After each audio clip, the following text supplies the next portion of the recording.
रहमानिर्रहीम। CNS tumours part 3।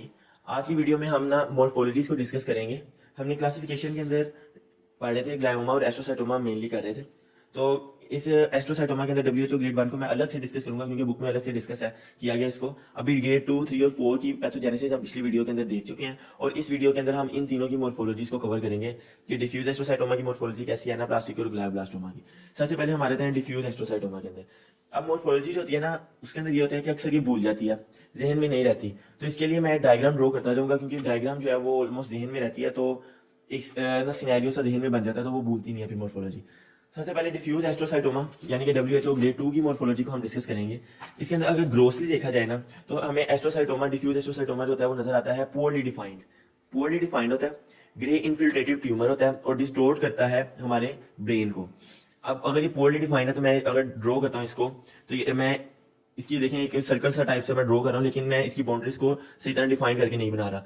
ये एक तरह का बस निमोनी की आप लोगों ने इस तरीके से याद रखना, असल डायग्राम इसकी ऐसे नहीं होती है ये। अब और मैंने स्पेसिस छोड़ी से मुझे याद है कि ये पोअरली डिफाइंड है, एक चीज हो गई। उसके बाद दूसरी बात ग्रोसली हमें नजर आती है, जो कि इसके अंदर ग्रे इन्फिल्ट्रेटिव होता है।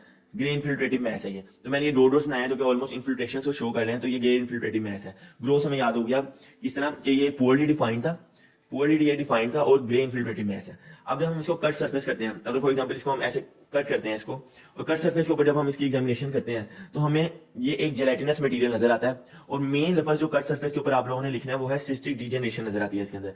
अब मैं यहाँ पे एक सी लिख रहा हूँ ताकि मुझे याद है कि सिस्टिक डिजेनरेशन है इसके अंदर। ये ऑलमोस्ट मैंने एक सी लिखा अपनी तरफ से, तो सिस्टिक डिजेनरेशन भी इसके अंदर हमें नजर आएगी। ये इसका कट सरफेस हो गया। तो अभी तक हमने क्या किया है कि डिफ्यूज एस्ट्रोसाइटोमा क्या है, इल डिफाइंड है, इन्फिल्ट्रेटिव ग्रे ट्यूमर मैस है और सिस्टिक डिजेनरेशन और कट सरफेस हमें नजर आती है और सॉफ्ट जेलेटिनस मटेरियल है। अब अगर माइक्रोस्कोपिकली देखा जाए डिफ्यूज एस्ट्रोसाइटोमा को, तो ये हाइपर सेलुलर होता है। ये कंसीडर करें मैं सेल्स ड्रॉ कर रहा हूँ, हाइपर सेलुलर यानी कि इसके अंदर काफी ज्यादा सेल्स हैं, हाइपर सेलुलर ये ट्यूमर होता है। नेक्स्ट ये कि अगर इसके न्यूक्लियस की बात की जाए तो न्यूक्लियस जो होता है वो इसका इलोंगेटेड और इरेगुलर हाइपोक्रोमिक न्यूक्लियर होता है। इलोंगेटेड न्यूक्लियस, मैं एक ही सेल को ना बड़ा ड्रॉ कर रहा हूँ ताकि ना मैं इसके अंदर न्यूक्लियस वगैरह को शो कर सकूं। तो ये हाइपर सेलुलर था। हाइपर सेलुलर के अलावा ना इसके अंदर इलोंगेटेड न्यूक्लियस है, जैसा मैंने ये लंबा सा न्यूक्लियस बना दिया, इलोंगेटेड न्यूक्लियस। और हाइपोक्रोमिक न्यूक्लिया है, इरेगुलर हाइपोक्रोमिक न्यूक्लिया है, यानी कि हाइपोक्रोमिक मतलब कि स्टेन को शो कर रहा है, और अगर ज्यादा स्टेन नहीं है, हाइपरक्रोमिक नहीं है, हाइपोक्रोमिक है, यानी कि इसको हल्का हल्का स्टेन करता है, हाइपोक्रोमिक न्यूक्लिया है। तो हाइपर सेलुलर था ये, इसके अंदर मैंने एक बड़ा सा न्यूक्लियस ड्रॉ किया तो इलोंगेटेड न्यूक्लियस हो गया और हाइपोक्रोमिक न्यूक्लियाई हो गया। Irregular elongated hypochromic nuclei embedded in fibrillary background. अब फिब्रिली बैकग्राउंड के अंदर इंबेडेड होता है ये न्यूक्लियस। इसका मतलब ये मैंने ऑलमोस्ट तरह की ये वेज बना रहा हूँ ताकि मुझे याद है कि ये फिब्रिली बैकग्राउंड के अंदर इंबेडेड है न्यूक्लियस। डन हो गया। यहाँ पे हमारे पास डिफ्यूज एस्ट्रोसाइटोमा की मॉर्फोलॉजी ऑलमोस्ट कंप्लीट हो गई है। अब अगर हम इसकी इम्यूनोहिस्टोकेमिस्ट्री करवाएं तो जो डिफ्यूज एस्ट्रोसाइटोमा होता है वो GFAP इम्यूनो रिएक्टिव पॉजिटिव होता है। GFAP इम्यूनो रिएक्टिव होता है, GFAP पॉजिटिव होता है ये। इसके अलावा इम्यूनोहिस्टोकेमिस्ट्री के अंदर हमें R132H म्यूटेंट प्रोटीन भी पॉजिटिव मिलती है। R132H म्यूटेंट प्रोटीन भी पॉजिटिव मिलती है। इसके अलावा IDH म्यूटेशन मैं आप लोगों को पहले वाली वीडियो के अंदर बता चुका हूं, तो इसके अंदर IDH1 and IDH gene 2 mutation जो होती हैं वो भी हमारे पास पॉजिटिव होती हैं। इसकी इम्यूनोहिस्टोकेमिस्ट्री हो गई। अब अगर डिफ्यूज एस्ट्रोसाइटोमा की मॉर्फोलॉजी को एक दफा डिफाइन करूं कि अगर लिखें, कैसे लिखेंगे, हम लिखेंगे ill defined grey infiltrative mass on cut surface having cystic degeneration, gelatinous material, cellular and long elongated nucleus, hyperchromatic, embedded in fibrillary background। तो ये आप लोगों ने डिफ्यूज एस्ट्रोसाइटोमा की मॉर्फोलॉजी इससे कंप्लीट हो गई। नेक्स्ट हमने करनी है एनाप्लास्टिक एस्ट्रोसाइटोमा की मॉर्फोलॉजी। बस एनाप्लास्टिक एस्ट्रोसाइटोमा को मैं आप लोगों को पहले जो सबसे पहली सीएनएस की वीडियो थी उसमें मैं बता चुका हूँ। हमेशा इसको डब्ल्यूएचओ ग्रेड 3 बोल रहे हैं एनाप्लास्टिक को, और कहीं पर भी पैथो के अंदर एनाप्लास्टिक का लफ्ज नजर आ जाए, आप लोगों ने उसके अंदर दो बातें लाजमी लिख देनी है। क्या चीजें लिख देनी है कि ये मोर डेंसली सेलुलर होता है और रेडिली डिटेक्टेबल माइटोटिक फिगर्स इसके अंदर मिलते हैं। क्या इसका मतलब है कि डेंसली सेलुलर होगा, ठीक है, डेंसली सेलुलर होगा, और इसके अलावा रेडिली डिटेक्टेबल माइटोटिक फिगर्स, इसके अंदर अबंडेंट माइटोटिक फिगर्स मिलेंगे। देखो अगर अब सेल्स हैं, फॉर एग्जांपल ये सेल्स हैं, ये माइटोसिस करते जाएंगे, यानी कि और ज्यादा सेल्स बनाते जाएंगे माइटोसिस करके, तो सेलुलैरिटी भी इसकी ज्यादा होगी, सेल ज्यादा हो गए, तो दो बातें नाम से याद रह जाती हैं कि एक तो ये डेंसली सेलुलर होगा और दूसरा माइटोटिक फिगर्स होगा। बाकी एनाप्लास्टिक एस्ट्रोसाइटोमा की जो मॉर्फोलॉजी है वो सेम है एज टू डिफ्यूज एस्ट्रोसाइटोमा। नेक्स्ट अब हम करते हैं जो कि हमारे पास है ग्लायोब्लास्टोमा। अच्छा, नेक्स्ट ग्लायोब्लास्टोमा है। ग्लायोब्लास्टोमा की मोर्फोलॉजी के अंदर आप लोगों ने दो लफ्ज जो कि मार्कर से लिखने हैं और जो कि नजर आने चाहिए, वो है नेक्रोसिस और माइक्रोवेस्कुलर प्रोलिफरेशन। अगर ये दो लफ्ज नजर आ रहे हैं तो ऑलमोस्ट आप लोगों ने समझ लें कि इसी मोर्फोलॉजी को लिख लिया, कर लिया। तो क्या एक चीज नजर आनी चाहिए, एक चीज नजर आनी चाहिए नेक्रोसिस और दूसरा नजर आना चाहिए माइक्रोवेस्कुलर प्रोलिफरेशन।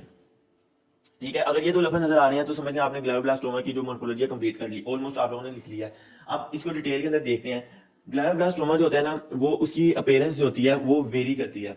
मतलब कि कहीं पर ये किसी और तरह का नजर आता है, कहीं पर किसी और तरह का। ऑलमोस्ट हमारे पास तीन तरह के वेरिएंट्स के अंदर नजर आता है, तीन कलर्स में नजर आता है। तीन कलर याद रख लें, एक व्हाइट कलर के अंदर नजर आएगा, एक येलो कलर के अंदर नजर आएगा और एक रेड कलर के अंदर नजर आएगा। अब इसके क्या कहानी है, व्हाइट के अंदर आप लोग लिखते हैं कि आप लोगों ने लाइन इस तरह से लिखनी है कि glioblastoma has variation in appearance from region to region, some areas are grey from white. ठीक है, ग्रे फ्रॉम व्हाइट होंगे, कुछ येलो होंगे। वो येलो क्यों होंगे, क्योंकि येलो कलर हमेशा नेक्रोसिस की वजह से ही होता है। तो येलो ड्यू टू नेक्रोसिस और रेड, लाल हमेशा खून होता है due to haemorrhage, red due to haemorrhage. So glioblastoma varies in appearance, they may be from white और yellow in colour because of necrosis and red due to haemorrhage. उसके बाद मैं आप लोगों को दो कैरेक्टरिस्टिक की फीचर पॉइंट्स बता चुका हूं, जो कि एक है नेक्रोसिस और दूसरा है माइक्रोवेस्कुलर प्रोलिफरेशन।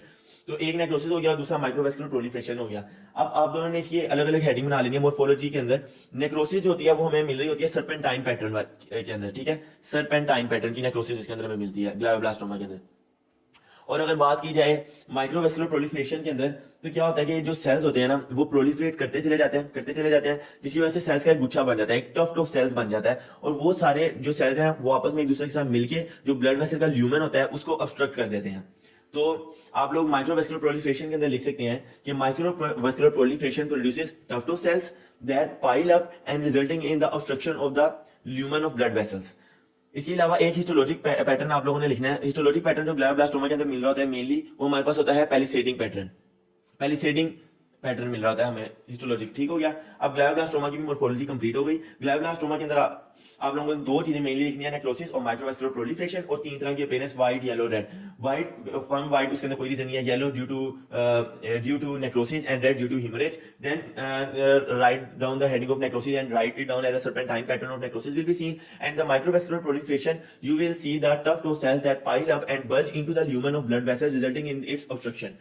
बस आप लोगों ने ये चीज लिख देनी है और उसके बाद हिस्टोलॉजिक पैटर्न लिख देना, जो कि पैलिसेडिंग हिस्टोलॉजिकल पैटर्न मिल रहा होता है। तो यहाँ पर हमारे पास इन्फिल्ट्रेटिंग एस्ट्रोसाइटोमा, जिसको हम बोलते हैं WHO ग्रेड 2, 3 और 4, इन तीनों की मोर्फोलॉजी कंप्लीट हो गई।